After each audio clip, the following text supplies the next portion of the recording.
Après l'augmentation du prix du carburant à la pompe avec l'ancien régime d'Alpha Condé, beaucoup de marchés ont connu une hausse exorbitante, voire même fantaisiste des prix des denrées alimentaires. Malgré la baisse du prix du carburant à la pompe récemment par les nouvelles autorités du pays, cette augmentation reste maintenue dans certains marchés de Conakry. C'est le cas du marché Taouya dans la commune de Ratoma. Dans ces 2 jours, nous pouvons dire Dieu merci, mais c'est toujours la même chose.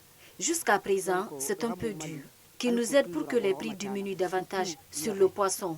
Qu'ils aillent vraiment vérifier les usines de poissons pour savoir ce qui se passe. Car pour avoir le poisson, c'est vraiment difficile. De leur côté, ces vendeuses se plaignent de la cherté des prix en gros. Ça grimpe toujours. Avant, on prenait des choux au stock à 4 000 francs. Mais aujourd'hui, ils ont encore augmenté à 10 000 francs. Le poivron revendu à 15 000 francs le kilo, mais actuellement, c'est 35 000 francs guinéens.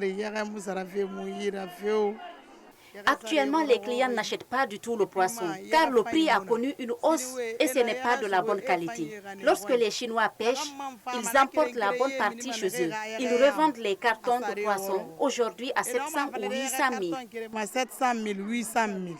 Pour sa part, Dienabou Diallo, également vendeuse, reconnaît la hausse des prix des denrées alimentaires dans le marché. Par ailleurs, elle estime que les grands commerçants ont besoin de temps pour épuiser leurs marchandises avant de diminuer les prix.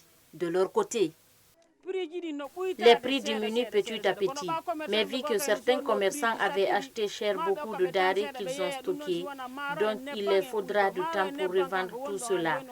L'huile et le riz n'ont pas connu une baisse pour le moment, mais les autres denrées comme le chou, le carotte ont diminué un peu. Pour l'heure, acheteurs et vendeurs se plaignent tous de la cherté des denrées alimentaires. Face à cette situation, ces vendeuses interpellent les nouvelles autorités pour la baisse surtout du dédouanement.